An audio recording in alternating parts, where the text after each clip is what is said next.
In this video, I'm going to unpack 7 different psychological triggers and cognitive biases that marketers use to make you buy more stuff. Now, this is going to be helpful if you're a marketer and you want to improve your marketing, if you're a business owner looking to make more sales, or if you're a consumer and you just want to avoid some of the key marketing strategies that marketers like myself may use to slip their hands inside of your wallet. The first psychological marketing trick is the halo effect. You ever wondered why people say the first impression is the most important? Well, the halo effect is a psychological phenomenon where our first impression of someone or a brand greatly influences how we see their subsequent actions and characteristics. Think about it. A job candidate who is dressed impeccably well for an interview, the sleek design of a new website, or even the attractive packaging of a new product. That first positive impression sets the tone for everything that follows. This effect is so powerful because it taps into our subconscious. Once we've tagged something or someone as good or competent based on that first encounter, our brain just tries to maintain that initial judgment. It's like putting on rose-colored glasses that color our perception of every single other future interaction. But here's the kicker. The halo effect can also blind us to flaws and lead to skewed decisions. Have you ever stuck with a brand that let you down just because they vowed once to be good or to be the brand that you wanted them to? Now, the immediate first impressions are key, but the second psychological phenomenon builds on not just one impression. The mere exposure effect is all about familiarity breeding fondness. Have you ever noticed how a song gets better the more you listen to it, or how a brand suddenly just seems more trustworthy the more and more you see it? That's the mere exposure effect in action. Does Coke get immediate sales from branding style videos, images, or billboards? No, but it does build brand awareness. This effect is based on a simple but powerful principle. The more that we're exposed to something, the more we tend to like it. And it's not just about marketing. It's about how repeated exposure makes us feel more comfortable and positive towards people, places, and even ideas. So why is this so powerful? Well, because familiarity activates parts of our brain associated with safety and comfort. And in a world filled with uncertainties, our brains like to cling to what's known. But here's something to ponder. While the mere exposure effect can lead us to genuinely like things more, it also has the power to influence our preferences without even realizing it. Have you ever found yourself humming a song that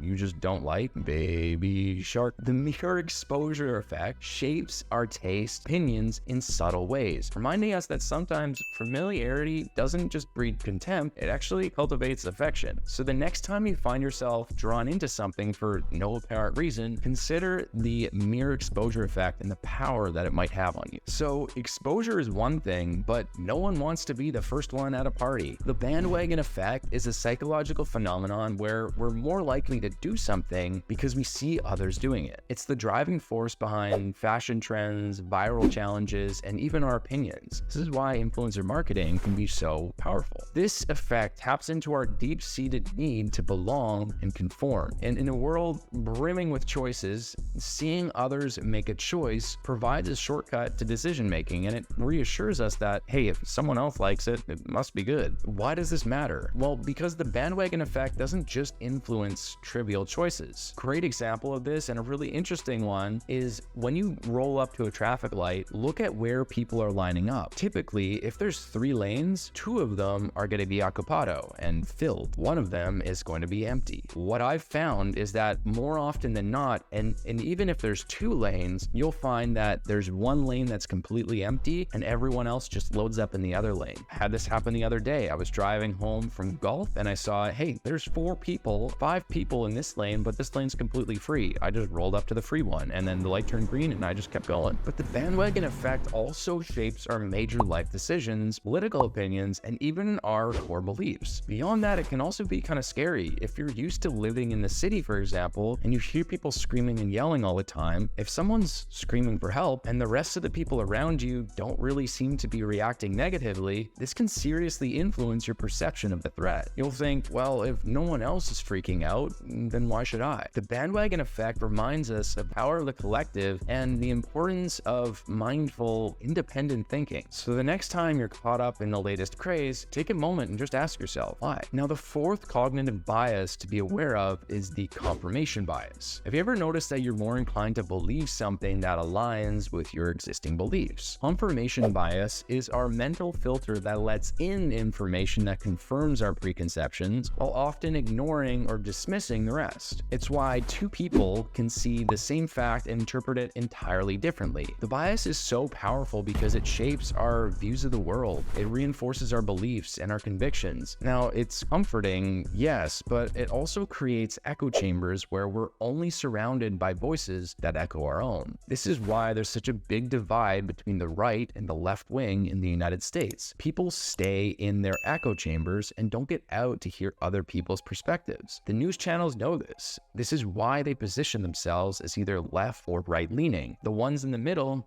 don't get as much views. This bias challenges us to question our assumptions, to seek out different viewpoints, and to embrace the complexity of the world around us. The reality is, there often isn't just one right way to do things. People justify their decisions based on their different cognitive biases. From echo chambers, we may have strong beliefs, hopes, and fears. Now, the loss aversion effect strongly impacts consumer psychology and is often leveraged in marketing messages. People are more likely to want to avoid a $1,000 loss than to gain $1,000. Basically, this psychological principle suggests that we feel the pain of losing something twice as intensely as the pleasure of gaining something of equal value. It's why the thought of losing something can often motivate us more than the prospect of gaining. Loss aversion influences decisions in our day-to-day lives, from the investments that we're hesitant to make, the sales that we can't resist because of fear of missing out. And you see FOMO all the time with marketing messages for sales saying it's the last chance or get it while you can or something along those lines. It's a powerful force that can lead to both cautious and impulsive actions.